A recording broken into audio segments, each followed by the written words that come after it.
Yes, Gas Heads, and welcome back to GasFanTV, the channel that keeps you locked in with all things Bristol Rovers. We're here for our third instalment of the What's New series.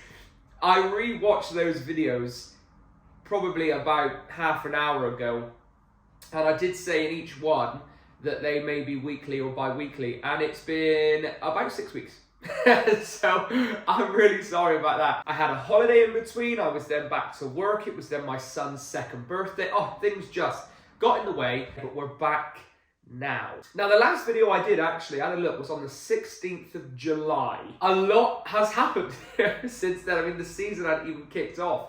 So there's a lot to cover. I won't go into too much kind of depth with all that sort of stuff because obviously we've all lived the season together, but just to give you my thoughts, opinions, a few little stats along the way, and just chat gas really. But before we get into anything, please be sure to hit that like and subscribe button, comment as well if you like. It just really helps me out. I want to say thank you as well to all the support you've given this summer and this season so far. It's been absolutely bonkers. I've surpassed 100,000 likes on TikTok, which is humongous for me. It feels massive. We're closing in on 3,000 followers on TikTok. I think we're on 685 subscribers today on YouTube, which again is huge because this is my second platform, I guess, because I'm primarily on TikTok. 4.2k on Twitter. It's just been a bonkers summer, and your support means more to me than you could actually literally ever imagine. I get a few little people obviously giving me grief and a little bit of hate online. That's fine, it is what it is, because the majority of it is positive support, and it's just lovely. So thank you so much. It really makes doing what I'm doing feel worth it, so thank you. Another thing that's happened since I've last seen you, I'm a Bristol Rovers fan pundit, I guess you could call it, on BBC News Points West. Me and Hayner, I think, are sharing the responsibilities throughout the season, so that's bonkers as well for me. So yeah, there's another thing that's happened since I've last spoken to you. Anyway, let's get into it. Apologies about the voice as well. I'm a little bit under the weather, but I'm a trooper, I should carry on. So starting off then with the first game of the season, and I was absolutely buzzing. We had well over 9,000 in the stadium, and we lost 1-0 to Harrogate Town.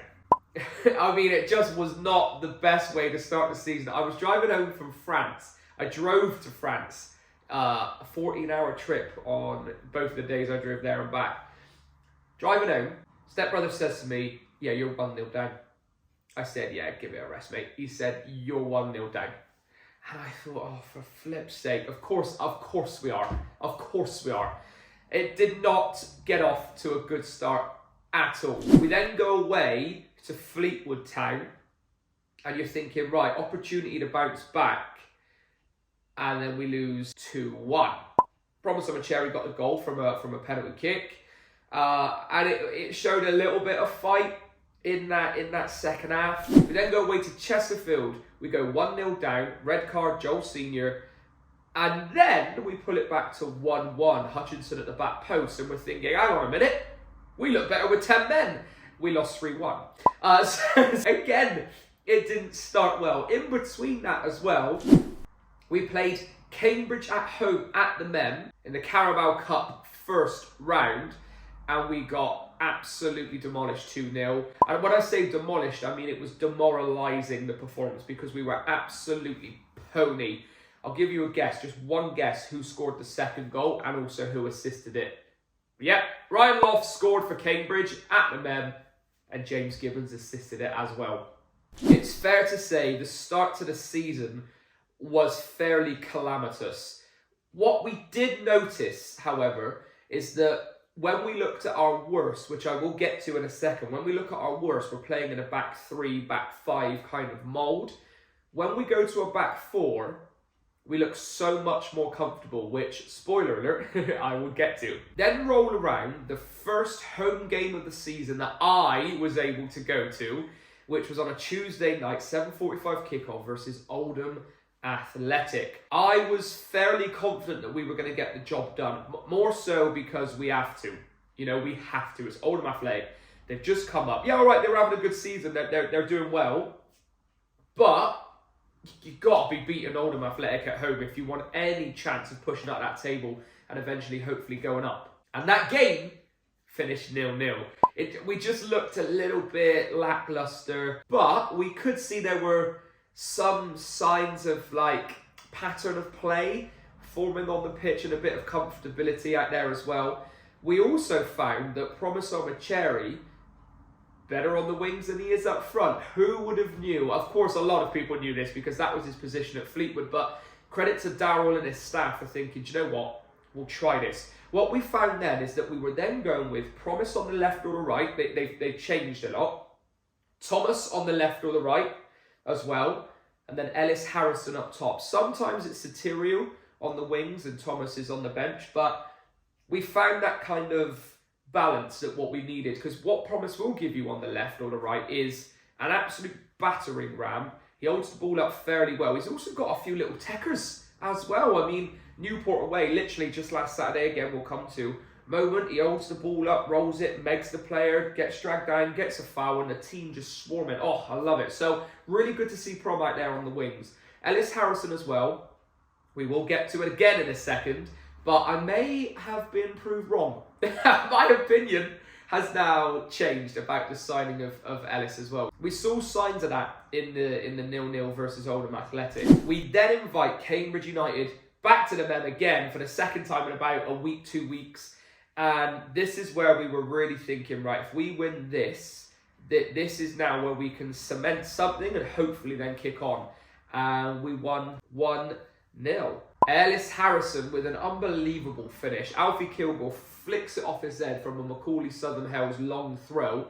Flicks it off his head. Ellis Harrison changes his feet, swings a boot at it, first time volley, and it just fires into the net. Unbelievable finish. Look, we did get a little bit lucky in the second half. I mean, Cambridge missed a sitter, Sully Kaikai. I mean, he tried to kick the ball and I think fell over his own feet. However, that's a back-to-back clean sheet, and the scenes at full time. I mean, Alfie Kilgore and Casper Lopata, what a centre-back pairing that has been since he's come in. I probably should update you as well with the players that have come in since I last spoke to you. Sorry, we signed Fabrizio Caven from a Swiss-Lithuanian kind of mould signing up front, and looks a nippy little player. We then saw the return of Ellis Harrison as well. I remember watching it in the video a second ago. I said that he was linked. That obviously did end up happening, as you all are very, very aware of. We also signed 4 players on deadline day. And they are Joel Cottrell on loan from Swansea City, Stefan Negru on loan from Oxford United, who currently, by the way, is injured mid-September. DC said he'd be back. Alfie Chang from Birmingham City on loan with an option to buy, who, by the way, his debut on the weekend was absolute mustard, but again, we'll come to that. And then Freddie Asaka on loan from Plymouth. He's a left-winger striker kind of mould. Rapid, apparently, but we haven't seen him yet. Neither have we seen Joel Cottrell because he was away on international duty with the Welsh under-21s. He's also been given the captain's armband. So Joel, well done, my friend. So yes, going back to the full-time scenes after Cambridge United, the passion on show was absolutely unbelievable. It's what we want to see from the fans, the staff, the players, and it just was absolutely brilliant. We then go into a third game at home in a week, and that was in the EFL Mickey Mouse Trophy against Tottenham under-21s. Yeah, I know, it seems like we play them all the time if you're thinking that. We went 3-0 down within the space of 15 minutes, brought it back to 3-1 before half-time. The game then finished 4-4, and we got the extra bonus point on penalties. Absolutely bonkers game. Look, the defending was absolutely atrocious. I think we conceded those 3 goals when we were in a back 3, so it just summarises how uncomfortable we look in that formation. Highlight of that game, Fabrizio Caven got 2 goals as well. Very, very, very good finishes. A little nutmeg for the first one, curled it in. Hutchinson as well scored a free kick, cupped his ear to the fans, which I love to see that because you may or may not know that he's received a lot of abuse, a lot of awful abuse from a certain segment of the fans. This was before this all came out, so we were unaware. We thought it was just banter in that moment, but it turns out actually it's gone a lot deeper than that, and it's inexcusable. It has also prompted Hutchinson to go on loan to Cheltenham Town for the remainder of the season. I think he and his family just want to get out of Bristol for a while and go and play football where it's a little bit less toxic. Interestingly, he scored on his debut another free kick 2 minutes into his debut. So Hutch, well done, my friend, and I really hope you go and smash that loan and just forget about all the absolute horridness that you have received here from a tiny, tiny minority of fans. And Ellis Harrison also scored in that game as well. That was the one before halftime. And then roll around the big one. Now, you will know we hadn't won an away game in 14 games, I think it is, 6 months, something like that. We then go away to Grimsby Town. Grimsby Town away, who, when we went to play them, their most recent match, they knocked Manchester United out of the EFL or Carabao Cup, whatever you want to call it, on penalties. I mean, that was a very, very daunting task for us, I'll tell you that. However, credit to Hayner and I, we both thought that if there's any time to play them, it would be then, because they're going to be leggy. They're going to be, just tired from that game. They're probably all still hungover from that win as well. So, lo and behold, Gas rock up, and we win 1-0 away from home. Absolutely unbelievable performance. Now, if you haven't seen the goal that won us that game from Maka, oh my gosh, it must be one of the goals of the season already. Ball comes in, deflection from a corner. Macaulay Southern Hells, in his interview, said, I either absolutely send this into Rosette or it goes into the back of the net. It was the latter, because he absolutely pings it off his foot, flies into the back of the net, and we see out a 1-0 win. Absolutely unbelievable. To sum it up as well, Alfie, towards the 88th, 89th minute, I think it was, Grimsby work a lovely bit of play. Shoot, it goes past the goalkeeper, Alfie's on the line, goal line clearance, and the scenes, just from that kind of tackle and interception alone, was absolutely unbelievable to witness. And the passion in that defensive line now is absolutely amazing. And that was a third clean sheet in 3 league games. We don't do that at the Gas. Superb. And we then come to the last game up until this point of recording, which was last Saturday, early kickoff, Newport County away. It was my first away game since the 15th of October 2022 when we won 4-1 away from home at Cheltenham. I was gagging for it, if you will. I was getting so many weird looks from our fans as well, because they were thinking, hang on a minute, Hemmings is on an away day. Listen, since then, obviously, I've had a little one, we've moved house, so I've got lots of responsibility now, so I only tend to do the home games, but my God, that craving of doing another away game now is ripe. It was absolutely amazing, the support. If you were there, the support was unreal. 1,037 gas heads in that away end. And we then got served up probably the most boring first half I've ever seen.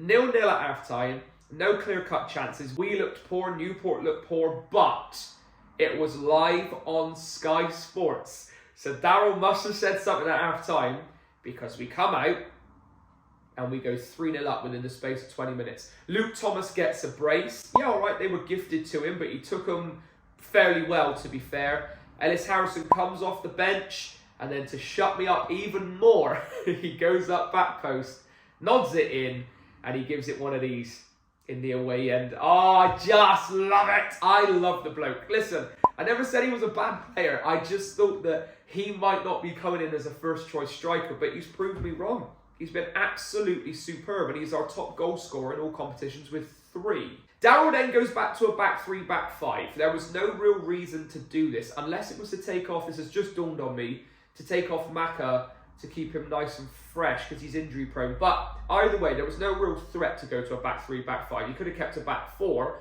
and we invite that pressure on, and the game ends 3-2, and it was a little bit more squeaky bum time than it needed to be. However, a win is a win, and that makes it 3 wins in a row, which we haven't done since October 2022. Gutted it wasn't 4 clean sheets in a row, but Derby Day, anything can happen. We did also see Brad Young's league debut, because Luke Southwood was also away with Northern Ireland. But yeah, Brad Young stepped in. So there were a few little changes, but the one thing I do want to talk about as well is Alfie Chang What a debut that was, mate. I mean, I knew he was good on loan from Birmingham City. With that option to buy, remember, I knew he was good. But to see him, just the way he controls that football. I mean, you couldn't tackle him in a phone box. A great ball in for the first goal. It goes scrappiness, and eventually we get the goal. And then gets the assist for the third goal, which was Ellis's. He plays it to the right. He holds the ball up well. A little bit of a shimmy, a bit of a shake. Clips it in. Ellis Harrison, 3-0 Gas. And he gave it a big one to the away crowd as well. He looks like he's already bought into this kind of project that Darryl and John Steady and Reece Carl, all that lot, they keep saying about. And it was just brilliant to see. That's where we have it. That now brings us up to Tuesday at, well, it's now 9:05 at the time of listening to this right here, right now. Our next game is Barrow at home on Saturday, so I'm buzzing to be back at the Man again, and hopefully I can see our first win at home, because I've already seen one away, but I want to see one at home. To sum up a few statistics then, we've played 9 games, 3 wins, 2 draws and 4 losses. That's in all competitions, by the way. We've also kept 3 clean sheets, but the thing I do want to talk about is this. The average league home attendance is 7,204, and the average away attendance in the league is 661. So again, it's credit to the fans that are really buying into this. And I think Darryl has brought that love back to the club. His interviews, by the way, so refreshing. So refreshing to see. I mean, he's very much, let's call a spade, you know what I mean? Like, if we haven't played well, we haven't played well. And if we've played good, that's good for now, but we look straight to the next game. It's just, there's no BS with him. There's no beating around the bush. And it's so refreshing to see from a manager that will actually tell you how it is. One other thing I wanted to talk about before I do go is the absence of Shaq Ford. He looked really good in pre-season, but unfortunately he did have to have an operation at the start of August, which is going to see him out for around 12 weeks. So that's November at the earliest, but I am excited to see how he fits in and how he can kick on under Darryl, because again, if you are on Instagram or social media, you might have seen his Instagram story when we won away at Newport. He was giving it the absolute big one. So I'm really, really excited about him coming back and just seeing if DC can revitalise his career as well. Because a Shaq Ford, when he's kicking and firing, is dangerous, especially in League 2. Is there anything else that I need to cover? We've dropped a few new lines of lovely clothing. Old school feel. I wore one of the jackets away to Newport. There's also a Spald one, or is that how you say it? Spald. Really lovely stuff. So we're producing a lot of nice clothing as well for the fans. Is there anything else? Team, if I've missed anything, please let me know in the comments. But I am going to wrap the video up there. Thank you so much for watching. I really hope you enjoyed this longer content again. And be sure to like, comment, share, subscribe, all of that good stuff. If you're at the Mem on Saturday, I'll see you down the Mem. Oh, I'm excited. There's just something about the club at the minute. I've bought right back in, but I am now a believer. HMS, Piss the League. I'll see you in the next one. And as always, up the gas.